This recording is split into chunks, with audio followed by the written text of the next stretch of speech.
Chief Justice Roberts, President Carter, President Clinton, President Bush, President Obama, fellow Americans, and people of the world, thank you.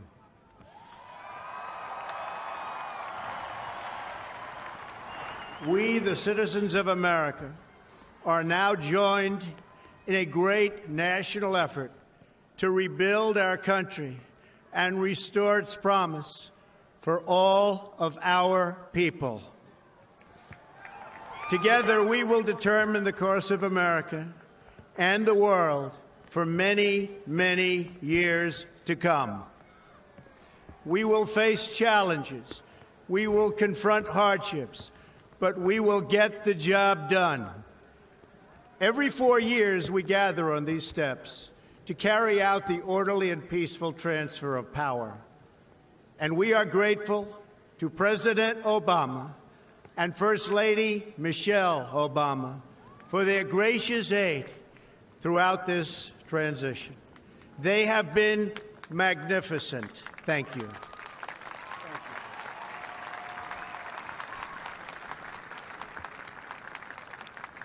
Today's ceremony, however, has very special meaning, because today we are not merely transferring power from one administration to another or from one party to another, but we are transferring power from Washington, D.C., and giving it back to you, the people.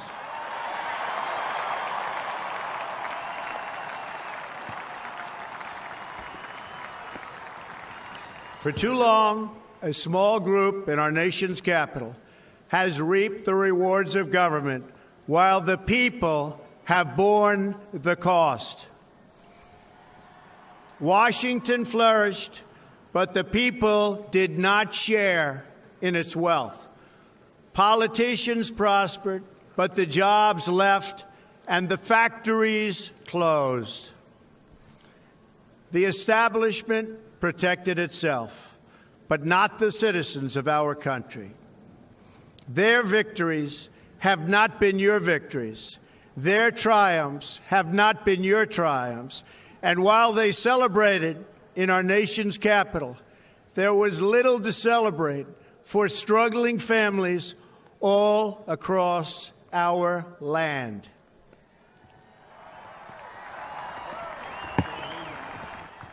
That all changes starting right here and right now, because this moment is your moment. It belongs to you.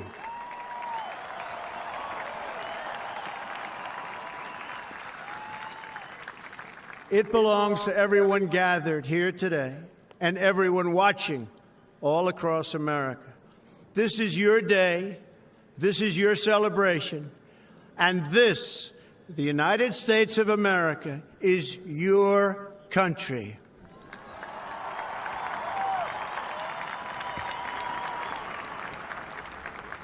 What truly matters is not which party controls our government, but whether our government is controlled by the people. January 20th, 2017 will be remembered as the day the people became the rulers of this nation again.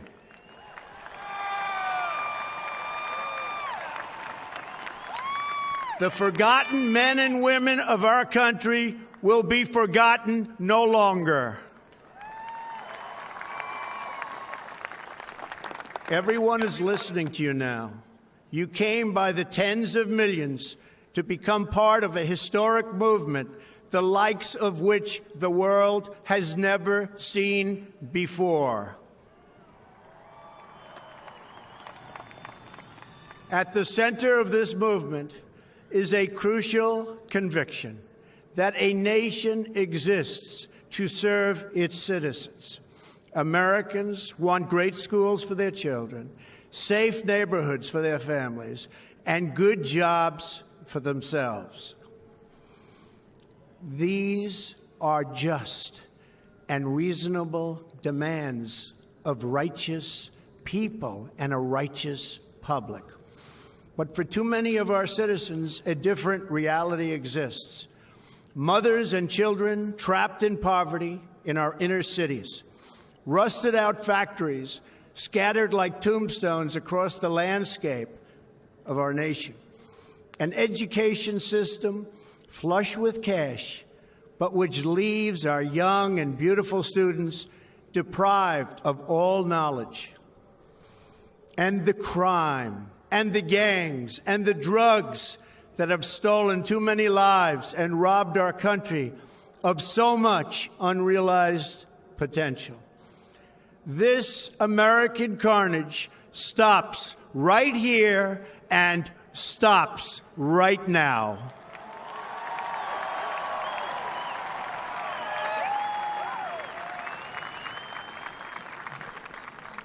We are one nation, and their pain is our pain.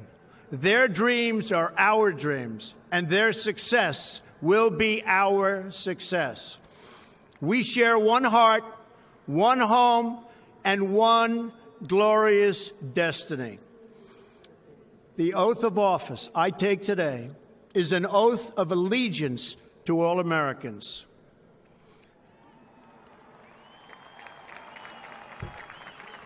For many decades, we've enriched foreign industry at the expense of American industry, subsidized the armies of other countries while allowing for the very sad depletion of our military. We've defended other nations' borders while refusing to defend our own.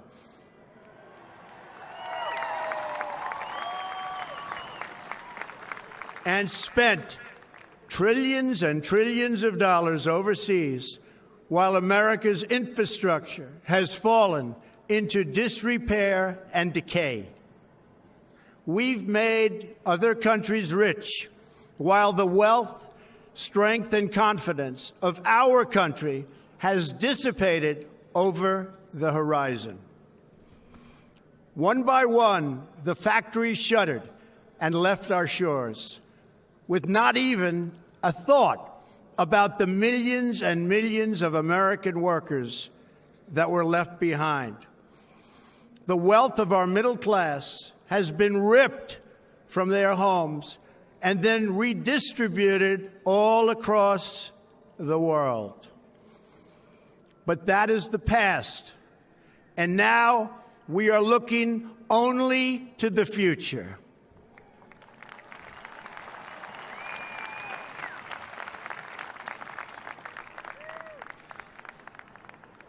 We assembled here today are issuing a new decree to be heard in every city, in every foreign capital, and in every hall of power. From this day forward, a new vision will govern our land. From this day forward, it's going to be only America first. America first.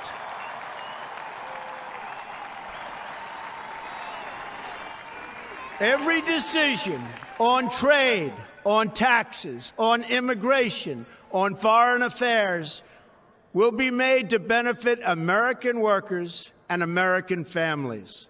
We must protect our borders from the ravages of other countries making our products, stealing our companies, and destroying our jobs.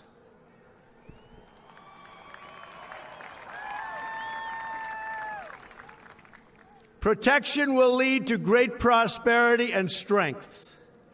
I will fight for you with every breath in my body, and I will never, ever let you down.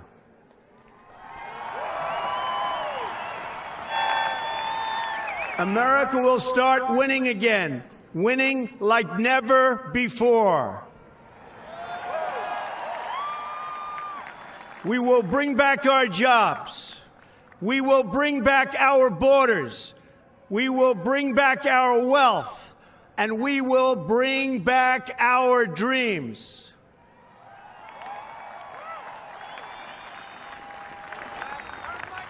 We will build new roads and highways and bridges and airports and tunnels and railways all across our wonderful nation.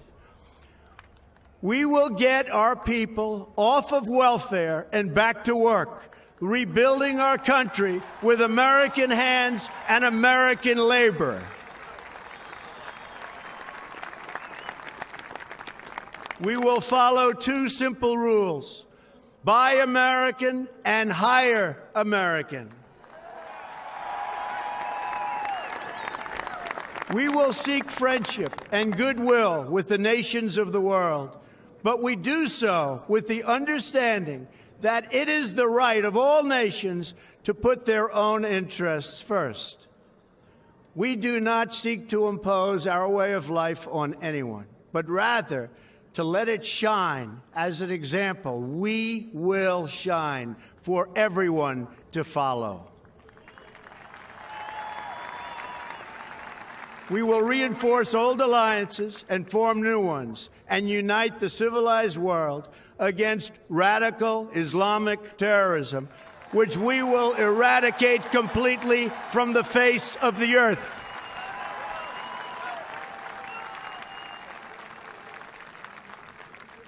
At the bedrock of our politics will be a total allegiance to the United States of America. And through our loyalty to our country, we will rediscover our loyalty to each other. When you open your heart to patriotism, there is no room for prejudice.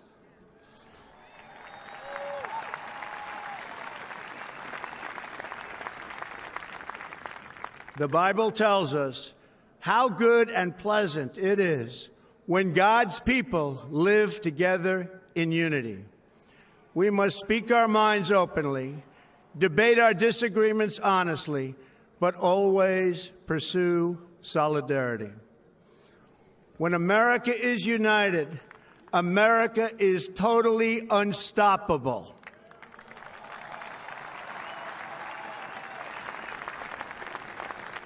There should be no fear. We are protected, and we will always be protected. We will be protected by the great men and women of our military and law enforcement. And most importantly, we will be protected by God.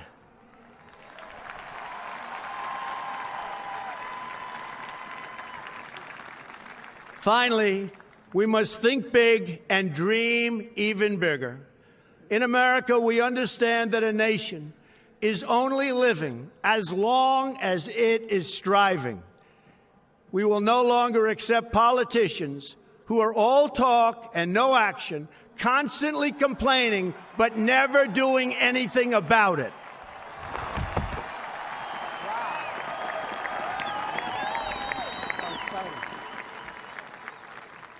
The time for empty talk is over.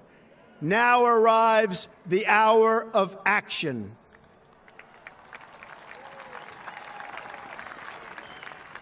Do not allow anyone to tell you that it cannot be done. No challenge can match the heart and fight and spirit of America. We will not fail. Our country will thrive and prosper again. We stand at the birth of a new millennium, ready to unlock the mysteries of space, to free the earth from the miseries of disease, and to harness the energies, industries, and technologies of tomorrow. A new national pride will stir our souls, lift our sights, and heal our divisions. It's time to remember that old wisdom our soldiers will never forget, that whether we are black or brown or white, we all bleed the same red blood of patriots.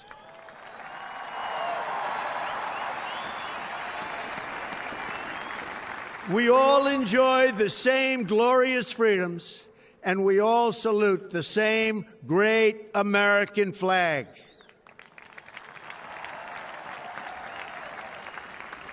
And whether a child is born in the urban sprawl of Detroit or the windswept plains of Nebraska.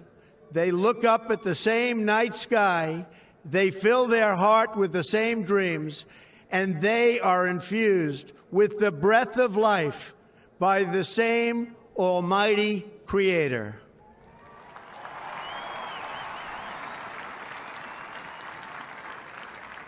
So to all Americans in every city, near and far, small and large, from mountain to mountain, from ocean to ocean, hear these words: you will never be ignored again.